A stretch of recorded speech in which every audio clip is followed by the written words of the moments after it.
Good morning, everyone. SweMoney here, and welcome back to Hack My Laborer, the Starbase tutorial series where we take the clunker of a laborer module and just keep bolting more stuff to it until it's unrecognizable. Today we're going to start a project that's going to take a couple episodes to complete. Power generation and storage is going to become an issue as we go forward and continue adding things to our ship that draw power. The biggest problem we have now with adding more power is a lack of space on our ship. We can maybe throw away a couple of crates, but this is a mining ship, and the more storage the better. A better solution that's going to help us with both of those issues at the same time is replacing those bulky, power-hungry box thrusters on the back of our ship with fancy triangle thrusters. Triangle thrusters, when paired together, offer a 20% increase in thrust power over a single box thruster and use a slightly less battery power while costing a bit more propellant. Since propellant is cheap and easy to craft in space, we can save a little bit of power while increasing thrust. Most importantly, we'll free up a lot of space in the back of our ship. Before we get started, just a quick reminder to hit the like button and subscribe if you're enjoying the series. I also stream on Twitch every Monday, Tuesday, Thursday, and Friday if you'd like to watch me experiment with these upgrades and figure things out live. Enough chatting, we really need to get started. Just a warning, this upgrade takes a little bit of time. I'm going to try and keep the tutorial short, but a lot of the work will be repeating the same steps for each thruster, so I'll trust the duplicate work to you. Disassembly is the first major step we'll have to get through. We're essentially going to be dismantling everything on the back wall of the ship down to the beams. Let's get these thrusters out of the way first. Grab your bolt tool and hold right click on each thruster until you can grab it. Make sure you have space in your inventory and pick each of these up with P. Be careful if you don't have space in your personal inventory. You may lose the thruster or it may become an invisible ghost item in your inventory you need to sell at the market terminal. Now we can remove all this plating. Leave any plates that are laying horizontally along the floor and roof, but remove every vertical piece of plating on the back wall. Just hold right click on each piece to debolt it and pick them up with P. There should be hard points on the top and bottom of each of these frames sticking out of the back wall. Debolt them and make sure you have inventory space to pick these up. We'll be using them later. It's time to use the welding tool for the first time in this series. Plates and almost everything else in this game are secured to your ship with the bolt tool, but beams are welded together. Take out your welding tool and hold right click on each of these beams coming out of the back wall. We're aiming for a flat wall of beams when we're done here. You can debolt and strip all these ducts from the front of the beams as well. Leave any ducts you see on the top and bottom though. We'll extend those later and use them to connect our cables and pipes. After all this demolition work, our ship should look something like this. Time to put it all back together. The easiest way I've found to make sure everything lines up correctly is to build and place all the thrusters first. Let's get crafted. You'll need a triangle thruster base, triangle thruster combustion chamber, triangle thruster nozzle, thruster electricity converter, and thruster propellant converter. Craft 20 of each of these things. Assembly is pretty straightforward. I suggest doing 2 at a time since we're going to be bolting them together so they act as one. Rotate the triangle thruster base so the larger opening on the side is facing you. Grab the triangle thruster combustion chamber and line it up so it fits in the base and the blue notch lines up with the blue line of the base. It should snap in. Auto bolt this together. You won't see any bolts outside, but you should hear 3 bolts. The nozzle should snap into the side with the triangle opening and auto bolt nicely together. Now you can insert the 2 converters. They're color coded and shaped so they only fit in the correct slot. Snap them into place and you'll probably need to manually bolt them down. Repeat that process to construct another triangle thruster and then snap them together with the combustion chamber side of both on the inside. One more auto bolt and this thruster is done. We can secure this to the ship so we don't lose it before we assemble the next one. Just grab the combined thruster and align it with one of the holes in the frame. You'll want the thruster to overlap the middle beam completely and be flush with it, but not overlap any other beam. Pay attention which converter is on the sides so we can keep all the hard points in the same place. Auto bolt both pieces of the thruster and then go inside and place a handful of bolts along the horizontal beam to secure it in place. Go ahead and assemble the rest of the triangle thrusters the same way and secure them to each opening in the ship. This may take some time.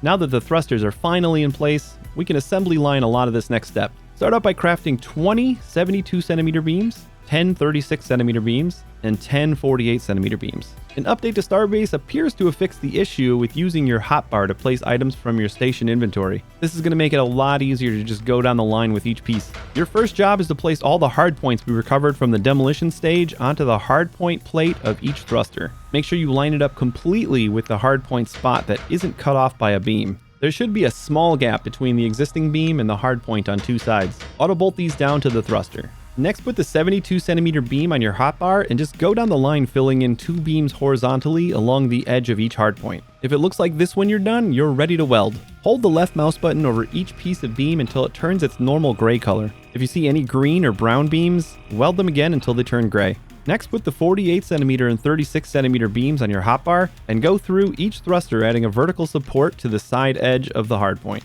When you have all the beams placed, go ahead and weld them all together. If your welding tool stops working at any point, you may have run out of power. Head to the auction house and buy a power pack. Place it in an upper left inventory slot and it should reload automatically.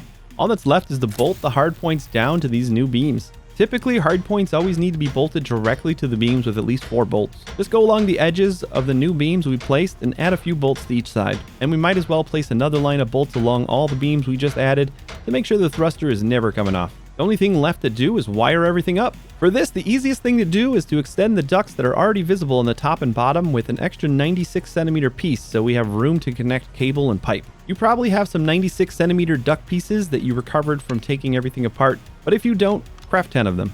Line each duct piece up so the blue ends are touching and bolt it down. You shouldn't have an issue sliding the duct underneath the beam that we welded there. The top and bottom should look the same except on opposite sides. Go ahead and add that piece to each thruster location.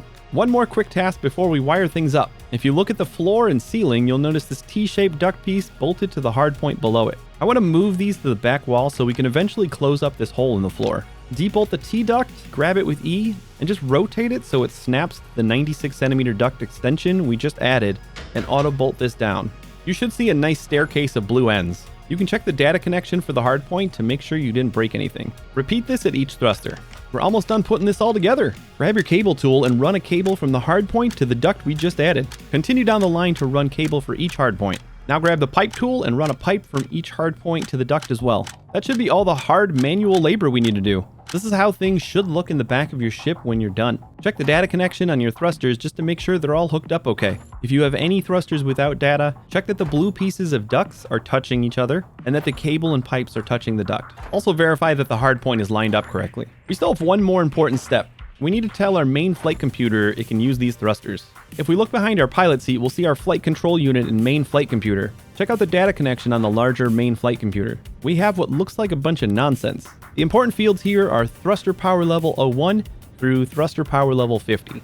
A main flight computer can only support 50 thruster names. Each thruster on our ship, be it maneuver thruster, box thruster, or triangle thruster, needs to have one of these names and should usually be unique in order for our flight computer to know how to use it. There aren't a lot of maneuver thrusters on this ship, so we should be safe using numbers 41 through 50. Head to the back of the ship and get ready for a bit of typing. We'll need to name each pair of thrusters the same name. Pull out your universal tool with U while hovering over the side of one of the thrusters. Rename thruster state to thruster power level 41. You'll know you named the thruster correctly if the value of thruster power level 41 changes to a bunch of random numbers. Also add 41 to the end of thruster current thrust. This will help us test our thrusters when we're done. Pull out your universal tool again on the other triangle thruster attached to this one, and also rename thruster state to thruster power level 41, and add 41 to the end of thruster current thrust. Go down the line and give each pair of thrusters the next number until you have them all named. Now we're ready for a quick test. Since we don't have a third-person view, it can be tricky to know that all your thrusters are firing.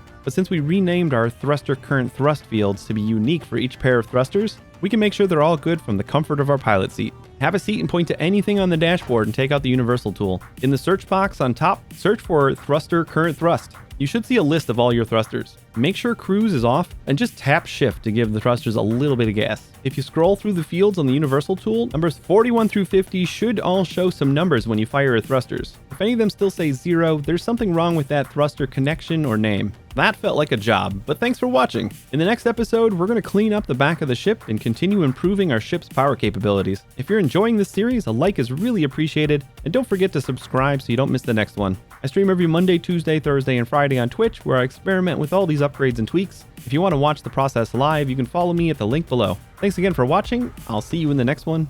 But for now, please take it easy.